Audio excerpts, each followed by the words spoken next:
We are at 1 o'clock. I'm going to respect your time here today. You're going to get a lot of content here, and you're going to get a lot of ideas. I want to encourage you to think about the 1 or 2 things you take from this workshop today and apply immediately in your leadership and in your organization in the next 30 to 90 days, let's say. I want you to think about this as an oasis, okay? Again, if you've got a cell phone, if you've got screens open on your computer, just give yourself a little bit of permission here to really focus in for the next 60 minutes and to spend some time working on yourself, working on your leadership, working on your business. Business is booming, I hope, for you.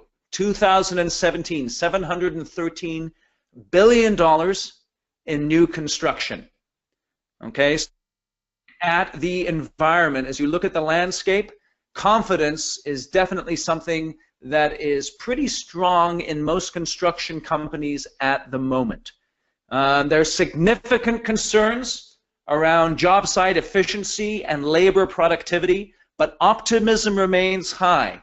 57% of contractors are expecting to hire in the next 6 months, and a large majority are reporting stable or increased revenue expectations in the next year. So 2018 is looking pretty good. If you were busy in 2017, you can assume that you're going to be busy in 2018.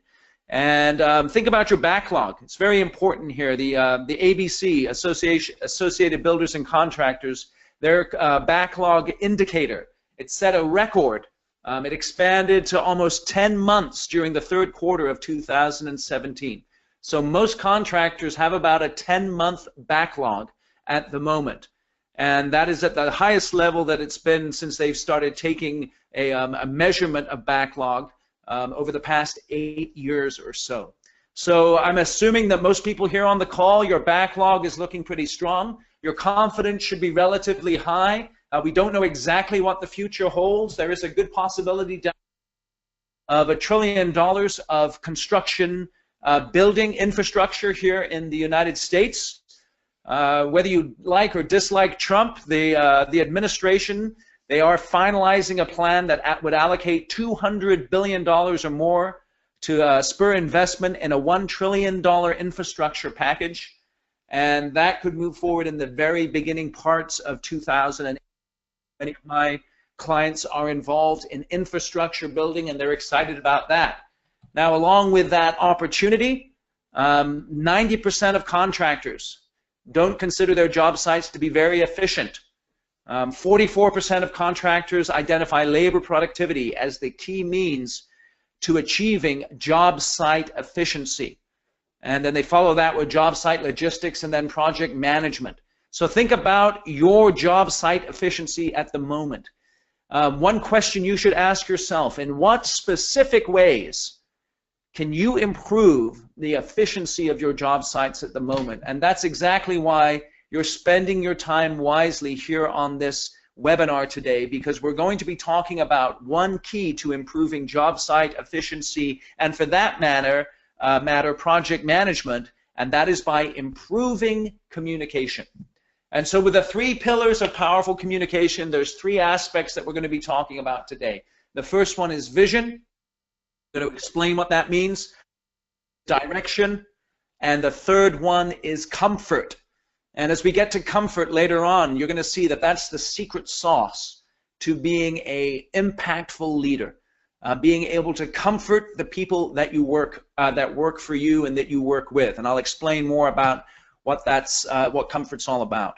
You don't need me to tell you that construction is an incredibly challenging business. And right off the top here, there is no magic formula to being successful in construction. So I'm not one of those 7 ways to build the most profitable construction company ever, right? Because there is no magic formula. Construction's a tough, difficult business. But there are simple things that you can control and that you can focus on that can help to improve the likelihood of you getting the outcome you're looking for from your business. You know, we all hope business will be smooth sailing, but really what it is, a lot of times, is a roller coaster.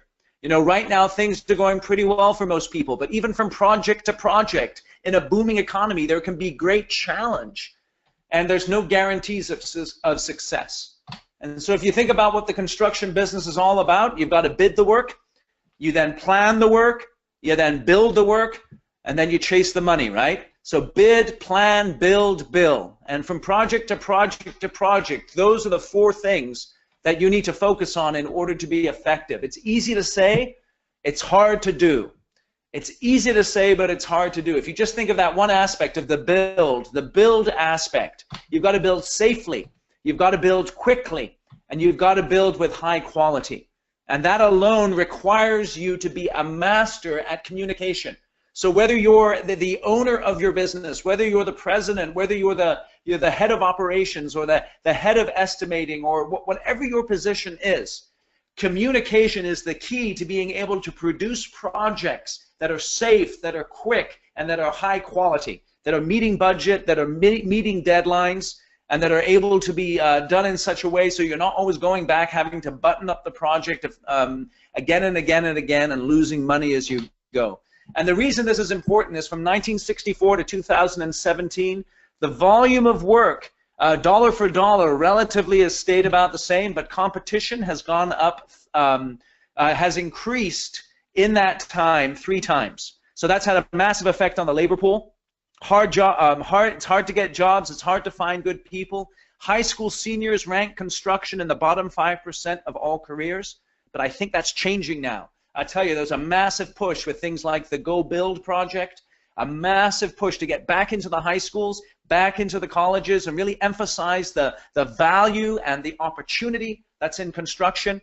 So that's a good thing. And I tell you, construction's tough. It's a risky business. It's the second riskiest business around other than restaurants. And there's a 3% net profit. So that means you've got to make $33,000 in revenue to make $1,000 in profit.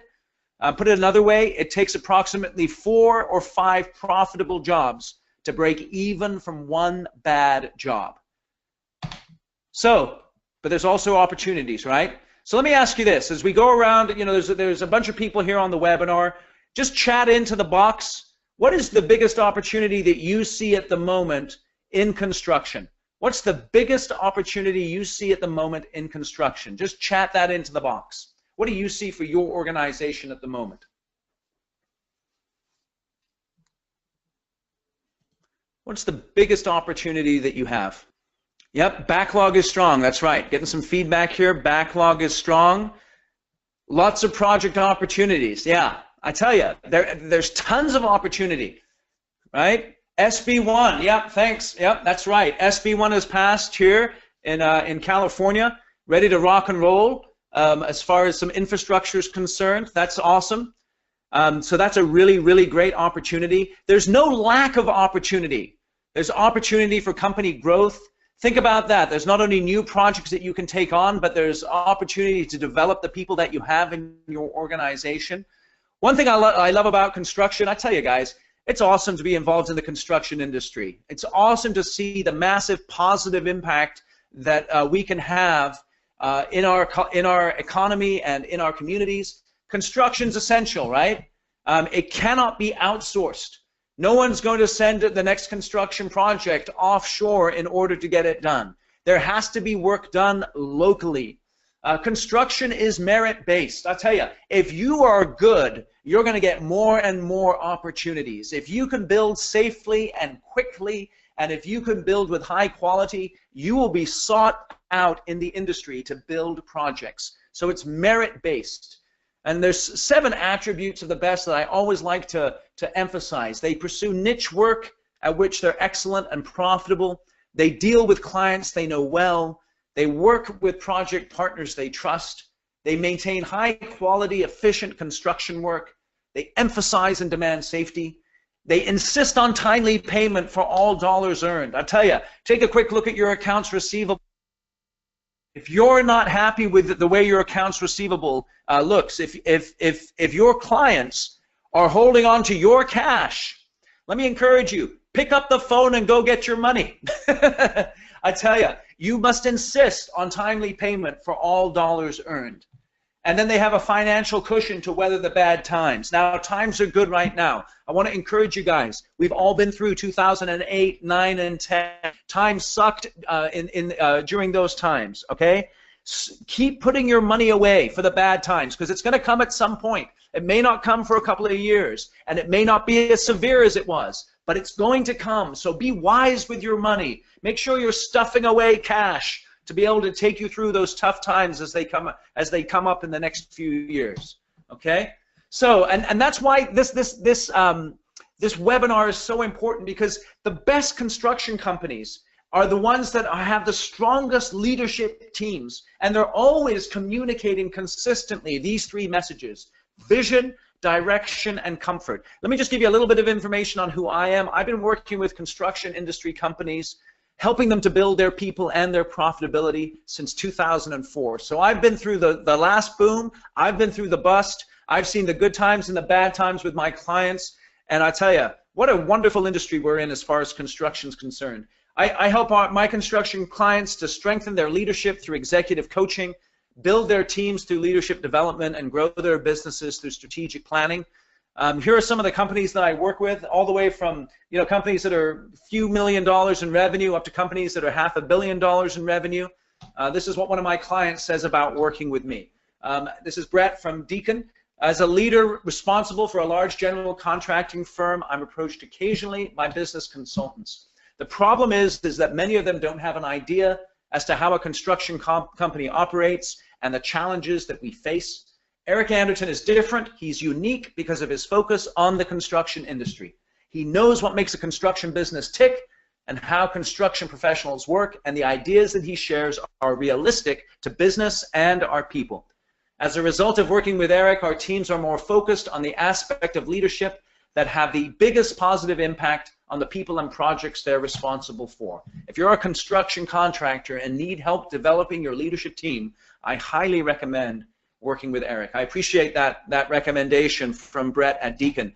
And so what I do is I focus my business on these three things: low overhead, stay humble, and it's not what you make, it's what you keep. I tell you, that's a great thing for construction companies to focus on as well. Keep that overhead low. Stay humble in the good times. Don't think that everything's going well because you're a genius. It may just be that the tide is rising the ship. So stay humble. And then when things go badly, don't beat yourself up. Don't quit, right? Have that toughness to keep going in the midst of challenges. And it's not what you make, it's what you keep.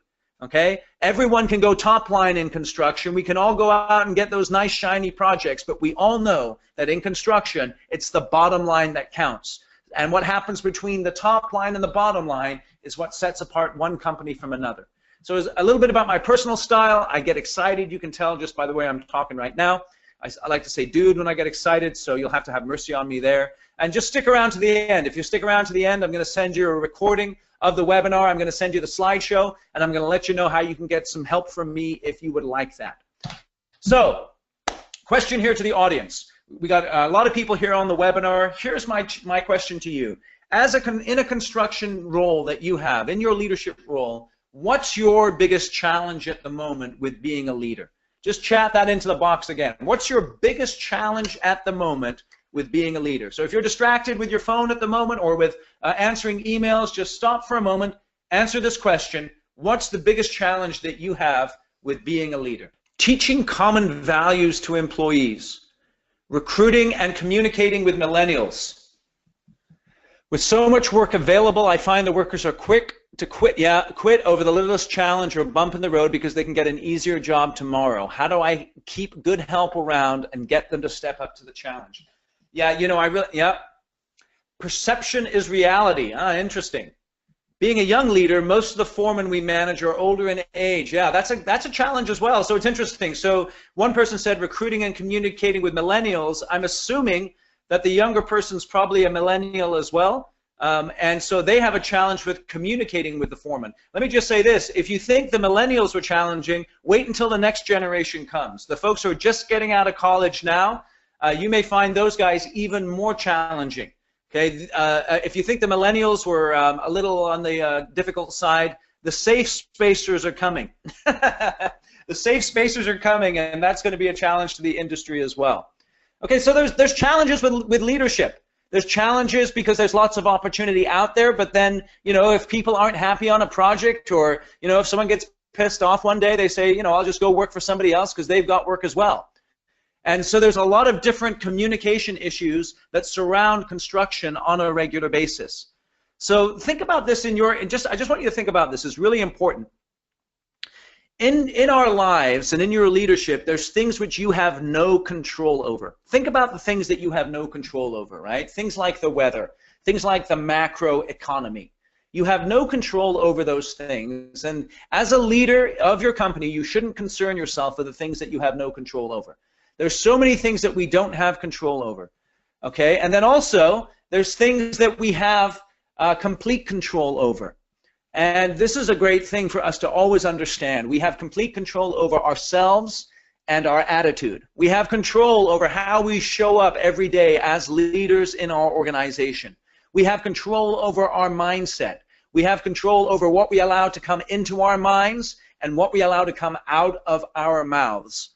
We have over our thoughts. And so with all those things in mind, you should concern yourself with the things that you have complete control over. And then there's things that we have some control over. And when I think of those things, they're mainly associated with other people. The way you interact with others affects the way they interact with you. And so the things that you have some control over, you can't always control the outcome, but you can focus on the actions that are going to lead you to the outcomes that you want to achieve. So if you're looking to develop a relationship with a client, you can't control necessarily 100% whether or not they'll give you the job that you're looking to win with them, but you can control the accuracy of your bid or the quality of your relationship with them. So you can't always control the outcome, but you can control the action. And when you think about your leadership, I go back again and again to this quote here. A real leader is someone who can help us overcome the limitations of our individual laziness, selfishness, weakness, and fear. So if you think about the challenges that you're facing in your organization, a lot of the challenges we face when we're leading others is because of laziness, selfishness, weakness, and fear. And a real leader is someone who's overcome that in their own lives, and they help others to overcome that in their lives as well. And so today, as we go through the process, we're going to be talking about vision, we're going to be talking about direction, and we're going to be talking about comfort. And those three things, those three messages, those three frameworks are really important to help you to upgrade the impact of your communication on a regular basis with the people who report to you and the people that you interact with. So right now I'm going to dive into the content here. So let's begin here with this idea of vision. And when I say vision, I mean two questions really, two questions that you as a construction leader have to be able to answer with clarity and communicate with clarity as well. And the two questions are this, and think about this just from a macro perspective, from the perspective of your company as a whole. Why do we exist? Why do we exist? And how do we behave? A leader gives communicates clear vision of why the company exists and how we behave. Now, one of the advantages of business is inherently purposeful, okay? So if I was to ask you, what is the purpose of a business, what would be the first thing that you would say is the purpose of a business? Why a business exists? Just chat that into the box real quick. Why would you say a business exists? Yep, David, you nailed it. Make money. Isn't that great? Let me ask you guys. Make a profit. Yeah, I tell you, that's a good distinction there, Jose. So you make money on the top end, but then you've got to make profit on the bottom end. And that's one of the wonderful things. I don't know about you guys. I've been in business for myself for many, many years. And, you know, people aren't just writing me checks for, you know, being a nice guy. People aren't writing you checks because you've got cool equipment and a nice website and you give them bids. People give you money because you are producing something of value for them. You are providing value for them in excess of what you are charging them. And so making money in a business is a great sign of benefiting other people. And that as a fundamental reason for being in existence is a very, very good thing. So business is inherently purposeful because you can immediately say that the purpose of a business is to make money. Okay, and so that's a good thing. So let's think about that a little bit. A lot of people, but you know that business is a little deeper than just making money. If you scratch the surface of that answer and go a little bit deeper as far as why it is you want to make money. I was talking to one of my clients this week, and you know why he's in construction? It's because he loves it. He loves solving problems. He loves running a crew and benefiting the people that work for him. And he loves solving problems for his clients and doing difficult tasks. And that's what gives him a real kick. And the money comes as a result of that. But the reason he does it, the why, is much, much deeper. And the problem with a lot of companies is they're so busy, they have no time to stop and think about that deeper why that includes making money, but ultimately goes beyond making money. And as a result of not being able to stop, there's a real lack of focus in terms of communicating to their people as they go through the difficulties of building a project, why it is that we as a company exist. And as a result of that, you know what happens? They just get average performance. And you know, in this economy, average performance is acceptable. Okay, in many cases, average performance is acceptable. But long term, if you're going to go through the ups and downs of an economy and build a construction business that's going to last more than just this boom cycle that we're in at the moment, you've got to be more than average. And clarifying the vision of your business is one critical aspect of that. Okay, so think about this. If you take time to describe why your business exists, it's a very important step to helping you to communicate to your people and helping them to go through the challenges of having a business. So you've got to get clear as far as why your business exists so that you can then focus your people on that reason, and as a result of that, move from average to the excellent. Okay, so let me give you some examples. Okay, we'll start with Walmart. Walmart is obviously an extremely successful business. This is why they exist: to give ordinary folk the chance to buy the same things as rich people. Now, you may shop at Walmart, you may not like Walmart, you may love Walmart, but they're very clear on why they exist. And yes, they're making a bunch of money, but they also want to give ordinary folk the chance to buy the same things as rich people. Let's think about another business, Phil Knight's business, Nike. This is why they exist: to experience the emotion of competition, winning, and crushing competitors. That's awesome. And this is a very clear thing. They not only want to make money, they're not just in the widget business, they want to experience the emotion of competition. They want to win. They want to crush their competition. Let me give you an example of one of my clients. The purpose of their business is they build. This is a construction company. They build to provide and endure. They have 400 employees, 400 families that they support, a community that they massively impact. And not only that, but they're an ESOP business, and so they want to endure beyond just the two guys who started the business in the back of their truck 25 years ago. They build to provide and endure, okay? And not only do you have to be clear on the purpose or why the business exists, you have to be clear on the values that drive your organization. And the reason that's important is because a business is made up of people, and people's behavior drives the business in a very clear way. The problem with this values conversation is you get a lot of blah, blah, blah. Things like, you know, integrity, respect, honesty. Now, I'm glad you're going to be honest with me, right? You're going to be dishonest? So the thing is, when you come to defining values, what you're looking to do is you're looking to really get beyond the fuzziness that people have as far as values are concerned, or the fractured aspect of it. So a lot of people, they don't know, they haven't defined the values that define their business, and there's no clear agreement in the organization as far as those things are concerned.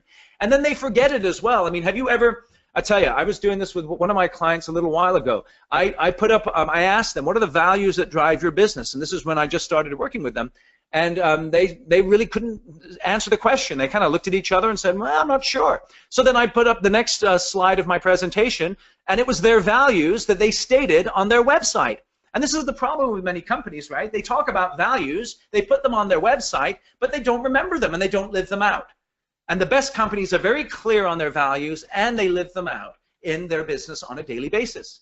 So you've got to get to the DNA of your business. And the way to do this, let me just give you a tip. If you want to figure out what the values are that drive your business, do this. Take your very best employee, or maybe a couple of your best employees, and sit down and ask yourself, what is it about them that makes them the very best employees that we have? And make a list of how they behave. And that will give you some idea on what the values are that drive your business, because values are simply ways of behaving. And once you have that idea, it will really help you to determine what you're going to accept and not accept as far as behavior in your business. And not only that, but then you'll be able to live in a manner of integrity. And what I mean by integrity is wholeness. In other words, when a lot of companies get out of alignment, they get out of alignment because they behave in ways that are contrary to who they are. And one of the great benefits of defining your values, defining how you behave, is that you're able to then direct your operations and direct who you hire and direct who you fire and direct how you develop based on the character and the way that you behave in your business. And every business is different. So let me give you another example. One of my clients, the same client who builds to provide and endure, these are their values. Number one, the courage to break molds and eliminate excuses.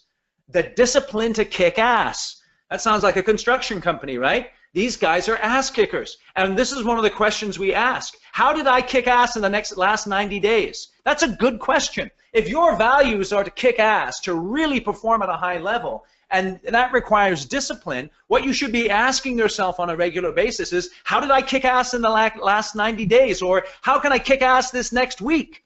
These are the things that should drive the way you think and the way that you behave. And then the wisdom to stay humble. And they do that in a unified way. They strive for that. Okay, so if you put those things together, we build to provide and endure. That's why we exist. And how we behave, the courage to break molds, the discipline to kick ass, the wisdom to stay humble together. Okay, now, ultimately, that culture is going to trump how much money you can pay someone, because the best people will stick around at a business for the culture. But if you don't define and live out that culture, that may be one of the reasons why you lose people to your competition. But if you clearly define your culture, and if you can say, this is who we are, this is how we behave, this is why we're in business, those are the kinds of things that are going to attract the right people to your organization, and they'll stick with you through the ups and the downs of an economy. Okay? So how do you go from being fuzzy as far as your values and purpose are concerned to clarity? How do you go from being fractured to being aligned and being forgetful to being fully aware? It takes time and it takes conversation. You've got to sit down with the leadership of your organization and ask those two questions. Why do we exist? How do we behave? And you're not looking to get precisely right, and you're not even looking to get it up on your website so that you can boast about it or put it on your cap or on the side of your trucks. All you're looking to do is define it clearly and then hold one another accountable for that purpose and the values that drive your business.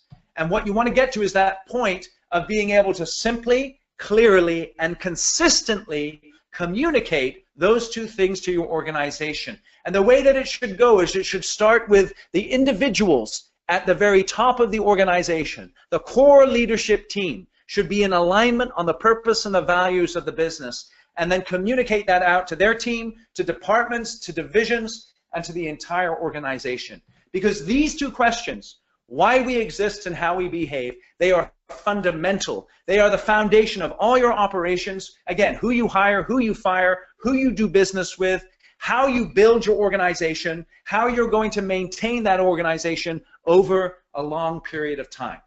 Okay, so that's the vision that you have to be able to clarify and communicate. Let's move on to the second pillar. The second pillar is direction. Direction. And direction is simply your vision in action. It is your vision in action. And with direction, there are two questions that you want to ask. Those two questions are, again, relatively simple to ask, but not always easy to answer or to execute. And those two questions are this: how will we succeed? And what's most important right now? How will we succeed? In other words, what is our strategy? And what's most important right now? What is our priority? Great leaders are always concentrating on clarifying and then communicating their strategy and their priority to their people. The problem with a lot of organizations and a lot of leaders is their decision making is not strong. And you know, in construction, you've got to make a call, right? There's issues that come up in the field, or there's choices that you have to make. Will we bid this or not? What are we going to do in this situation? You've got to be able to make a call so that you don't leave any room for confusion in your organization. You want to be able to make clear decisions so that people can take ownership for those decisions, and as a result of that, avoid a lack of results and a lack of effect. So this is key right here, guys. Clear decisions lead to alignment in organizations, they lead to focused action, and they lead to results. And the better you can get at decision making, the more effective your organization and the more profitable you will be. So, let me ask you this. What causes a construction project to fail? Let me open it up to everyone here again. Chat that into the box. What causes a construction project to fail? In your experience, what are the top 1 or 2 causes of a construction project going south? Give me some ideas there. Bad estimate. Yep. Lack of planning, lack of pre-planning. Yep. Yeah, it's interesting, right? You can have the best estimate, right? And you can put a good plan together, but if the estimator doesn't talk to the project manager and the superintendent, over budget. Yep. Yep. It's really interesting if you think about that. Lack of planning, poor communication, lack of pre-planning, being over budget, bad estimate, bad quality, not on time, all of these issues. Yep. Time and money and planning issues. If you think about it, as far as construction is concerned, I really encourage you, the best construction companies, they focus on the right jobs for the right clients in the right location. Right job, right client, right location. They go again and again to this formula. They understand what they do best. They understand who they work best with, and they understand where they work best. Right job, right client, right location. This is the key to success. If you can hit that sweet spot on a regular basis, and if you know what your best jobs are, who your best clients are, and what locations you should be working in, if you can hit that again and again, then you're going to be able to build a successful construction company over time. So think about this. How many of your projects right now, the projects that you're doing, and if anyone is brave enough to give me some feedback here, how many of your projects now are hitting that sweet spot of right job, right client, right location? How many of you guys are hitting that sweet spot at the moment? Give me some feedback on that real quick. I won't name you. I won't name you to everyone else, so you can be completely transparent. How many of you right now are experiencing right job, right client, right location? Give me a little bit of feedback on that. 75%, okay, that's not bad. 80%, 90%, okay, interesting. So I've got a range here of 75 to 90%. Now think of it, if you put in 4, okay, another one, 4 out of 11 jobs. Okay, so that's a little lower there. Now 90% sounds good, but think about the profit difference and the pain in the butt difference and the stress difference between 75% and 90%, or 40% and 90%. Part of your job as a leader is to do the hard work necessary to find out the truth about how it is that you're going to be successful, and to learn to focus in on those right jobs, right clients, right location. Think about this. How many of your clients right now are A clients? So in other words, they pick up the phone and they say, hey, I have a job, I want you to be on it. Is that something that you can do? And you're right away, yep, send me over the plans, I'll put together a number for you. I know you're not just going to shop my number and hose me, but you're going to use me. How many of your clients are like that? Or how many of them are just a pain in the neck? Okay? How many of you are working with clients that are a pain in the neck?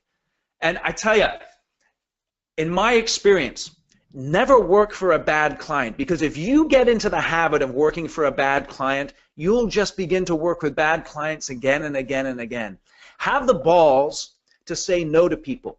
Have the balls to say no and to focus in on really thinking about the right job, the right client, and the right location. Because the more you do that, the more successful you're going to be, because you know construction is not a top-line business. It's not what you're making at the top. It's what you're making at the bottom. Okay? So make sure that you can focus in on that over the long term. And as you have that strategy in place, then you got to be able to ask what's most important right now. And again, this is the ideal as far as construction is concerned, right? So you're going to bid the work, you're going to plan it, you're going to build it, you're going to bill it, and you're going to go again and again and again. And you know, I got this neat little triangle here, right? And you know, you think about how a project should go, right? You get the plans before, you build it afterwards, and you put a nice ribbon on it at the end, right? That's the ideal. That's the fantasy world, right?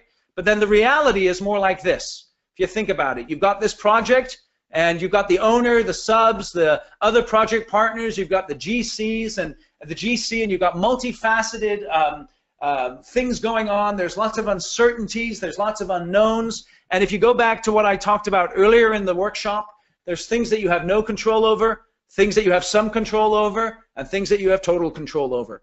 And you think about where you lose the most money, right? A lot of times it's the things that you have no control over or some control over. I'd like to encourage you, once you sign the document, right, you give up. Once you sign the contract, you give up control. But before you sign the contract, you do have control over who you choose to work with and what you choose to do.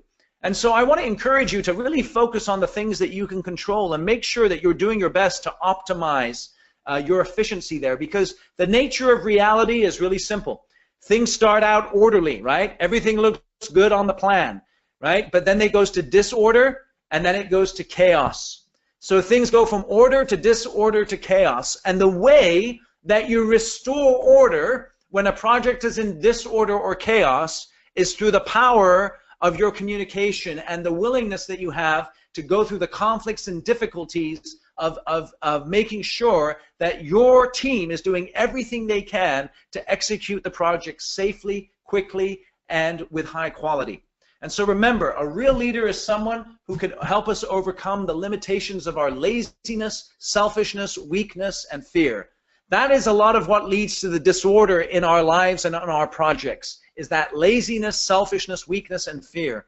And by communicating and communicating and communicating, that's how you can shorten the time that it takes you to go from disorder and chaos to order.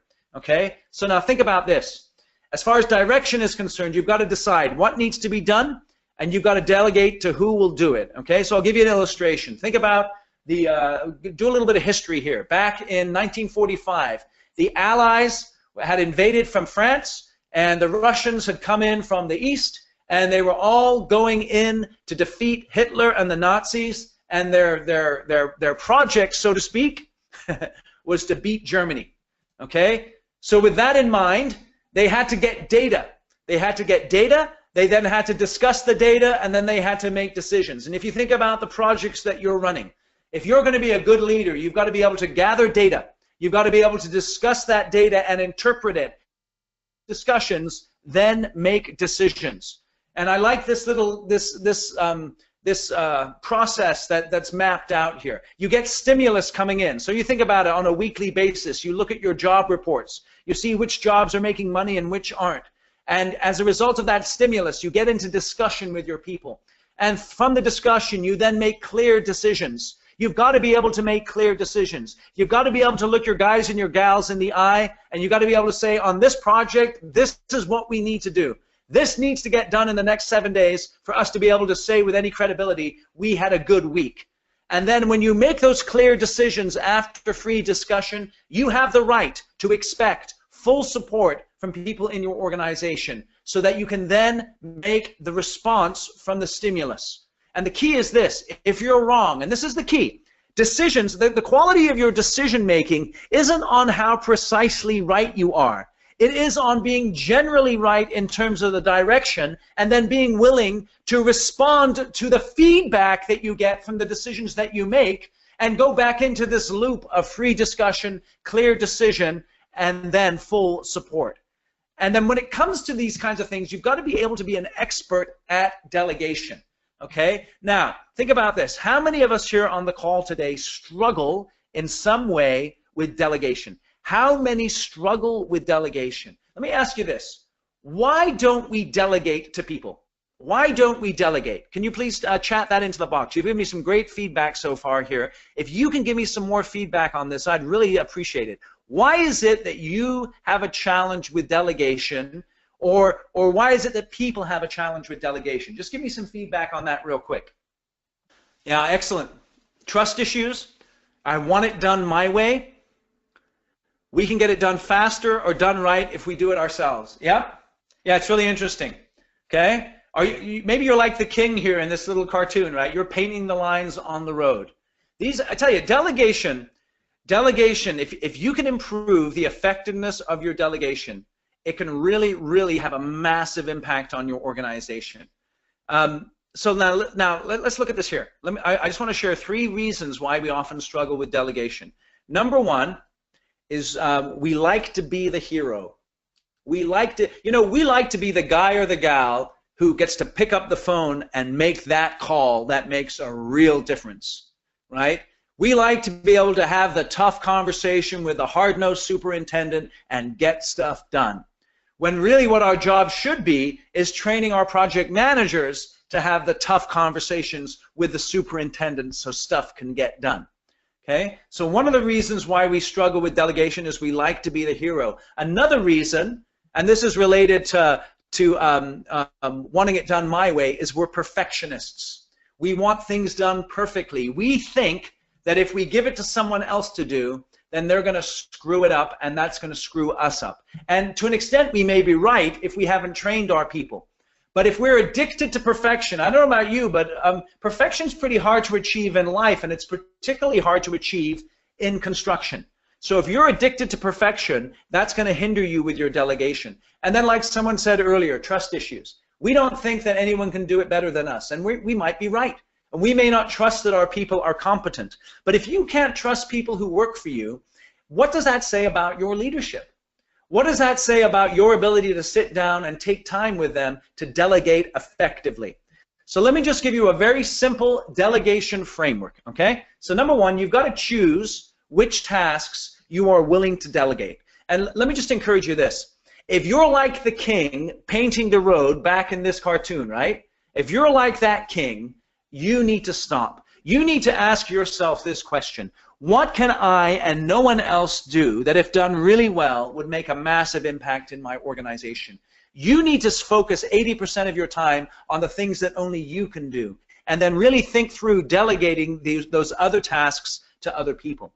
So then you need to pick the best person to delegate to. After that, you need to give them clear assignments and instructions, okay? Then you have to set a definite task completion date and have a follow-up system. Following that, you need to delegate responsibility and authority, not just the task.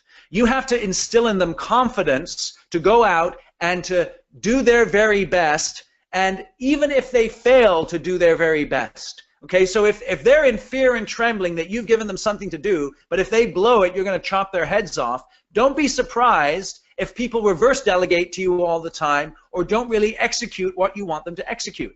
So you have to be able to avoid that reverse delegation as well. So some team members, they try and give a task back to you if they don't feel comfortable or if they're attempting to dodge responsibility. So don't accept that. Make sure you avoid that reverse delegation. Okay, so the secret to all of this as far as decision making and delegation is concerned is that if you're wrong, then you go back to the discussion, clear decision, and full support. Humility is the secret here.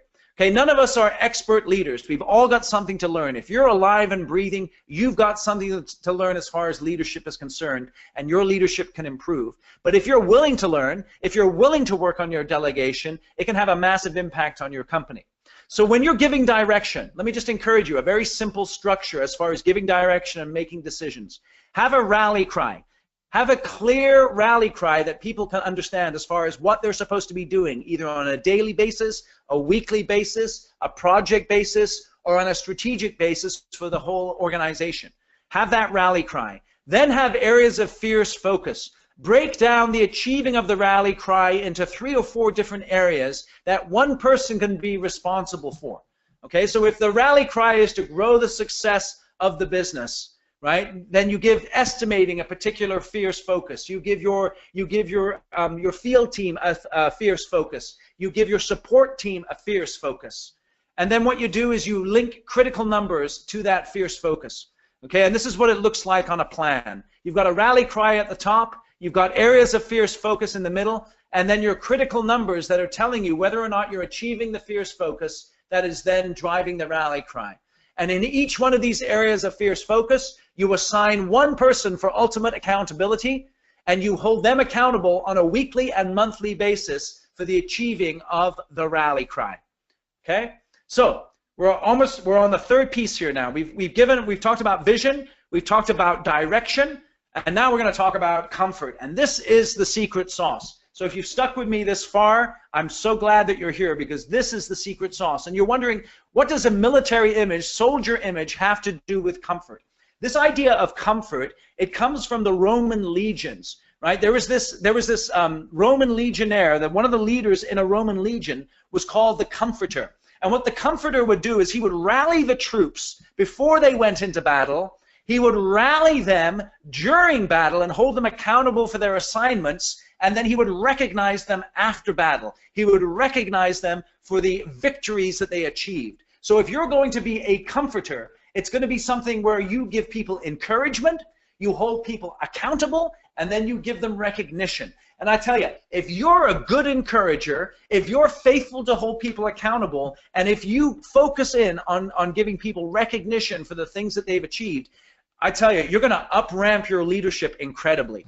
Because I tell you, I love this quote here from Laura Ingalls Wilder, the Little House on the Prairie author. This earthly life is a battle. If it isn't one thing to contend with, it's another. It's always been so, and it always will be. I tell you, that sounds like construction, right? The sooner you make up your mind to that, the better off you are, and the more thankful you are for your pleasures. I'll tell you, in construction, it's all about that rally cry. Excuse me, it's all about the battle. And David, you asked me, what is an example of a rally cry? Okay, I'll give you an example. From one of my clients, an example of a rally cry is kill bad jobs. They had a couple of bad jobs on the books about a year ago, and they wanted to focus for 90 days on killing those bad jobs, getting those bad jobs done. Okay, so that was an example of the rally cry. Another example of the rally cry, another one of my clients, they wanted to focus on meeting from project management, excuse me, from the estimating to the project management. So their rally cry was simply improve handoff meetings. Okay, improve handoff meetings. So thanks for that question there, David. I just noticed it. But those are examples of practical. So let's dive into this idea of comfort. Okay, so there's 3 parts, like I said. Number 1, there's encouragement, and really encouragement is this: before the task, before the, you want to look someone in the eye and say, "You can do it." Then during the project, you want to be holding them accountable, and you're asking them, "Did you do it?" And then afterwards, you want to be able to say, "You did it." It's really simple, right? If you're going to be a comforter, you want to be saying, "You can do it." You want to be asking, "Did you do it?" And then you want to be saying to them after the fact, "You did it." You want to give them recognition. So let's dive into that in a little more detail here. Okay, so as far as encouragement is concerned, you've got to be able to help your people adopt the right mindset for the task that they have.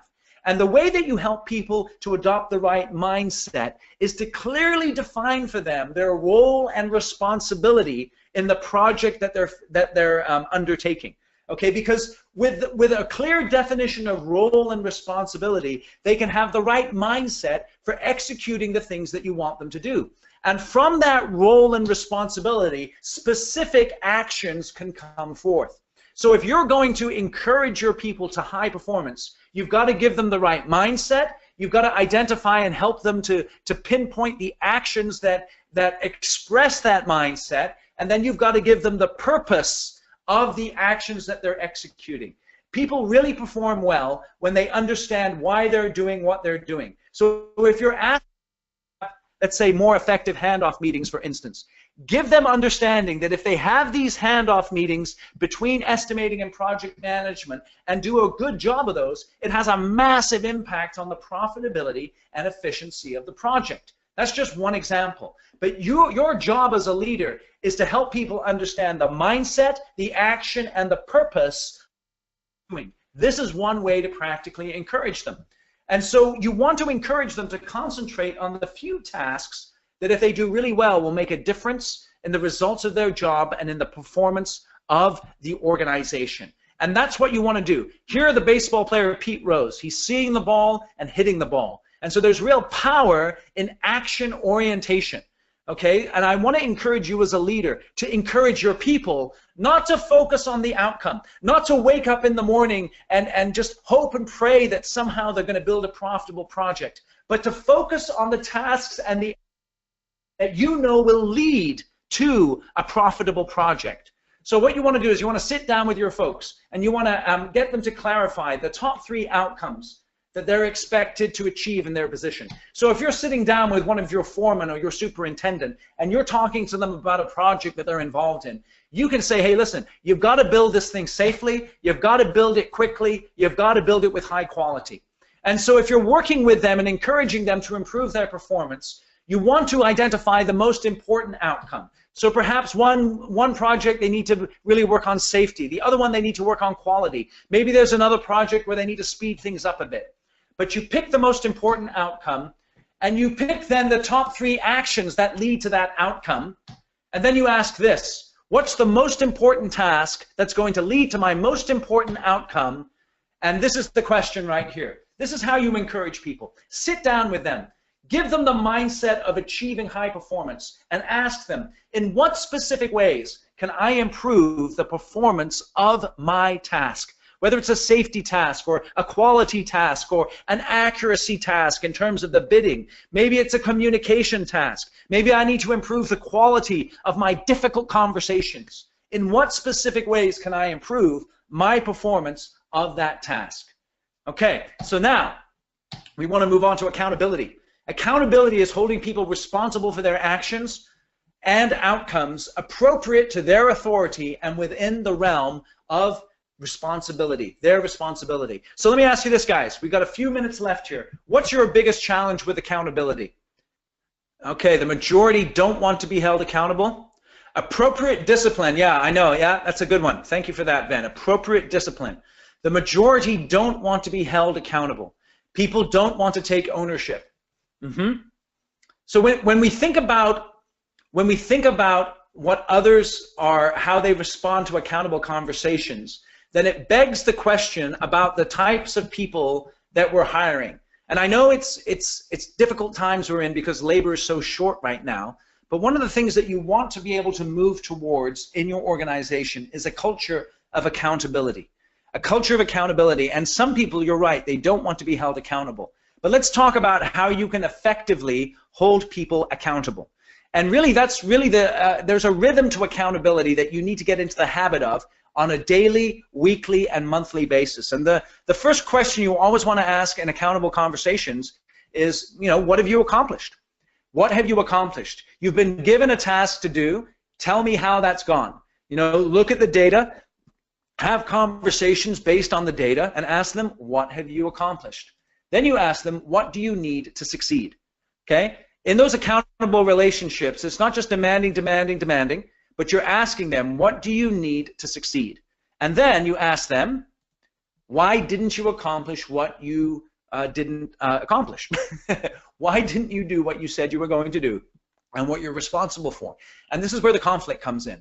And I find, most of the answers that folks gave here was about how other people respond to accountability. But oftentimes, we as leaders, we struggle with accountability because we're unwilling for the conflict that comes with accountability. And we get to the place where we say, forget it, I'm not going to hold them accountable, I'm just going to do it myself. And that's not really an effective way to lead your people on an ongoing basis. So you have to be able to ask them, what have you accomplished? What do you need? And if you didn't accomplish what you were supposed to accomplish, why not? You need to pursue that, and then there does need to be consequences associated with that as well. So let's move finally on to recognition here. Recognition. And this is, again, part of the secret sauce. When you catch people doing well, you have to recognize them. And when it comes to recognition, you must be specific. Okay, one of the things I encourage you to do is to get into the habit of recognizing at least one person a week in your organization. And that you may say that's not a lot, or it may be a lot for you, but get into the habit of recognizing one person per week in your organization.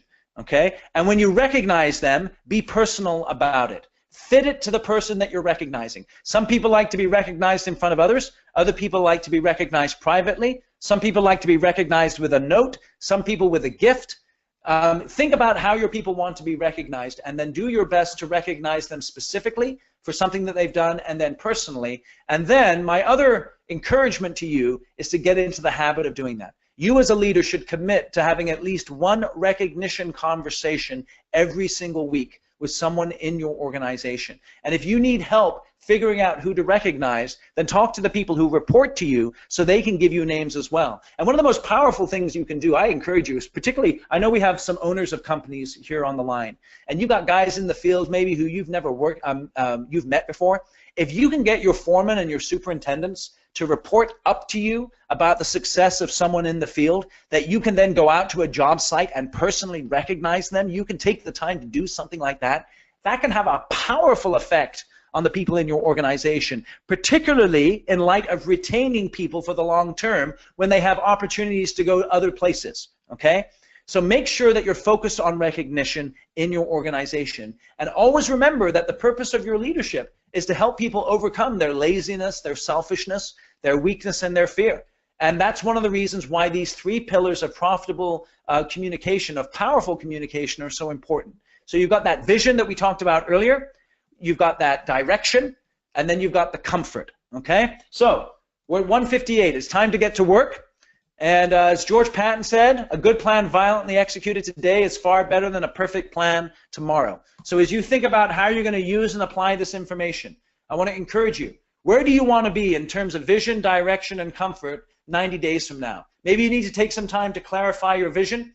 Maybe you need to get better at giving direction. And maybe you need to get better at comfort. Maybe you need to get better at encouraging people and holding them accountable and giving them recognition. Where do you want to be? Where are you now? Are you crystal clear on why your company exists and what the values are that drive your business? Are you crystal clear on how you're going to be successful on the right job, right client, and right location? Are you clear on what's most important right now? Do you have a rally cry for the next 90 days that everyone in your organization can agree to and align with? And have you done your job as a leader to give comfort to the people in your company? And so then you've got to ask what's holding you back. I mean, maybe you're one of those distant leaders who doesn't like to, who isn't very comfortable getting out there and talking to your folks, and maybe you need to do that more effectively. Maybe you're not comfortable with conflict and you need to be more comfortable with it. Maybe you need to give clearer direction and get better at delegation so that you're not always doing the most important tasks. Maybe you need to take off your Superman cape and put it on other people. Maybe you need to trust more, okay? Maybe you need to communicate that vision on a more consistent basis. Whatever the case is, you need to focus on those 3 things. So that's a really great framework. Where are you now? Where do you want to be? And what's holding you back? Okay? So as we wrap up the webinar here, I appreciate you spending time with me here. We're at 1:59. I want to let you know how you're going to get some help. Those of you who've stuck around here to the end of the webinar, I'm going to send you out the recording of this webinar so you can share it with other people in your organization. And I'm going to send you the slide deck. And I'd like to give you all an opportunity to participate in the 3 Pillars Leadership Academy. And I'll explain it to you really quick. It's very, very simple. We're going to cover those 3 things in great detail: vision, direction, and comfort. There's going to be 3 one-hour sessions in the Leadership Academy, 3 complete toolkits for each one of the pillars of communication. When you join the Leadership Academy, you'll have unlimited lifetime support via email for all participants, and 100% money-back guarantee. And so this Leadership Academy is for companies. The way that I do it is I invite companies to participate with me, single companies, in this Leadership Academy, so that you as an organization can agree upon your vision, your direction, and how you're going to comfort your people moving forward. And so the way that works is there's 2 ways that you can do it. Online, it's usually $89.97, but online I'm going to offer it today through the end of next week for $49.97, or in person we can do a half-day session on the 3 pillars of leadership for $99.97. Okay. Now I'm going on vacation after December 21st through the end of the year. So if you want to take advantage of the Leadership Academy before the end of before December 21st, then feel free to contact me right here, eric@ericanderton.com. Okay, so if you want to take advantage of the 3 Pillars Leadership Academy, feel free to email me. If you'd like to do it online, let me know. If you'd like to do it in person, we can talk about that in more detail as well. Either way, we can structure a program that is effective for your organization, and you'll get incredible value from that. So I appreciate you guys being on the call with me here today. Again, my name is Eric Anderton. Contact me anytime you have questions, and I wish you the very best as you move forward into 2018. Let's kick some butt here in 2018 and build some good projects for our clients.